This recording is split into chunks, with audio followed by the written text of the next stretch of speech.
যেই ধর্মের হন তাকে বাচ্চা বয়সে কিছু ধর্মের শিক্ষা দেন, কিছু অন্তত তার ভিতরে ধর্মীয় শিক্ষা দেন। কারণ পৃথিবীর সকল ধর্মই মানুষকে খারাপ কাজ থেকে বিরত রাখে। আজকে সমাজের যে নৈতিক অবক্ষয়, আমরা বাপ মারার জন্য 100% দায়ী। আমি আমার 4 বছরের বাচ্চাটাকে শিখাই তোর জজ ব্যারিস্টার হতে হবে, ডাক্তার ইঞ্জিনিয়ার হতে হবে, একবার মুখ দিয়ে বলি না তোর মানুষ হতে হবে। আজকে এই জন্য এই সময় এসে একজন বৃদ্ধ পিতা মাতার দোকান থেকে ওষুধ কেনার জন্য তার সন্তানকে কাছে পায় না। পাশের বাড়ি কাউকে ফোন দিয়ে বলতে হয় আমার এই ওষুধ কিনে দিতে হবে। এর জন্য কিন্তু আমরা দায়ী। আমরা তাকে শিক্ষা দিতে পারি নাই। আমরা তো তাকে চোখ দেখেছি, তোকে ডাক্তারি দিলে না হলে মানুষ হতে পারলি না। তাকে মানুষ করার চেষ্টা করি না, তাকে একটু ধর্মীয় শিক্ষা দেই নাই। আমার ধর্মের শিক্ষা আছে মায়ের পায়ের নিচে সন্তানের ব্যাস, এই কথাটা আমি তার মগজে ঢুকাইতে পারি না। আপনি হিন্দু শাস্ত্রী মানুষ, সেখানেও মায়ের প্রতি বাবার প্রতি কিছু লেখা আছে, তো ওটা আপনার সন্তানকে শিখাবো। সমাজের জন্য সমাজের প্রতি মানুষের কি আচরণ এটা থেকে শিখান।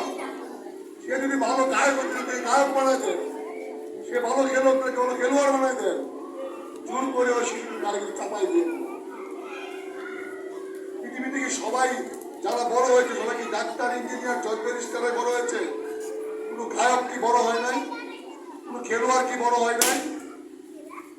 একজন শিক্ষক কি এই মহিষী পুরুষ হয় নাই? একজন রাঁধুনি কি বড়ভাবে রাঁধুনি হয় নাই? সে যেটা করতে চায়, তার যেখানে মেধা ভালো তাকে সেখানে উৎসাহিত করে, তাকে প্রেশার করে না, একটা জায়গায় প্রেশার করে না। আমরা দেখবেন এখন চার দোকানে যাবেন, 10টা ইয়াং ছেলে বসে থাকবে, একজন মুরব্বী দেখবে চেয়ারটা ছাড়ে না, অন্যদিকে তাকায় থাকে। যদি চেয়ারটা ছেড়ে দিতে হয়, এই মানবিক মূল্যবোধটা বাড়ায়। এটা আমাদের হিসাবে আমাদের দায়িত্ব, এটা আমাদের যেমন দায়িত্ব। আগামীর সমাজ ব্যবস্থায় আপনি সবচেয়ে বড় ক্ষতিগ্রস্ত আপনি হবেন। যে সন্তানকে আপনি লালন পালন করছেন, কষ্ট করে লালন পালন করছেন, কিন্তু আপনি তাকে মানুষ করতে পারেন নাই। ডাক্তার ইঞ্জিনিয়ার জজ ব্যারিস্টার বানিয়ে দিয়েছেন, এই জন্য আপনার চেয়ে বেশি কেউ সাফার করবে না। আজকের এই পরিবর্তনের যুগে আমি যা মনে করেছি আমি তাই বলেছি। আমি বড় কোনো শিক্ষাবিদ না, আমি ফিলোসফার না। আমি আমার সন্তানদেরকে প্রতিনিয়ত শেখানোর চেষ্টা করি, কিছু না হোক, মানুষটা হোক। সামাজিক মানবিক মূল্যগুলো সম্পদ না থাকে, সে জজ ব্যারিস্টার হলে তার মা মারা যাবে, তার চিকিৎসা করার সময় থাকবে। আর আমরা অভিভাবকরা বলতে পারি যে তুই তাকে ধর্মীয় শিক্ষা এবং সামাজিক শিক্ষা ছোট বয়সে দিতে হবে। আপনি আমাকে যদি আজকে জিজ্ঞেস করেন আমি ক্লাস 1-2-তে কি পড়েছি, আমি এখনো বলে দিতে পারবো। কিন্তু আমাকে যদি জিজ্ঞেস করেন আমি অনার্সের ম্যানেজমেন্টে কি পড়েছি, আমাকে সারাদিন পিটায় বলতে পারবো। ওই 1-এ যে ABCD শিখেছি ওটা এখনো আমি মুখস্থ করতে পারবো। আমি শিখানোর বয়স কিন্তু ক্লাস 1, ওইখানেই আপনাকে শিখাইতে হবে।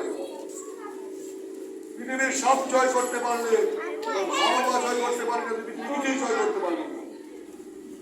আপনাদেরকে আর লম্বা সময় দিব না, সকলকে ধন্যবাদ।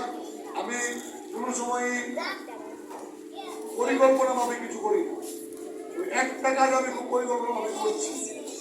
এই আমার প্রিয় শহরটাকে যেন সুন্দর পরিচ্ছন্ন করতে পারি, এই জন্য আপনাদের সহযোগিতা চাই।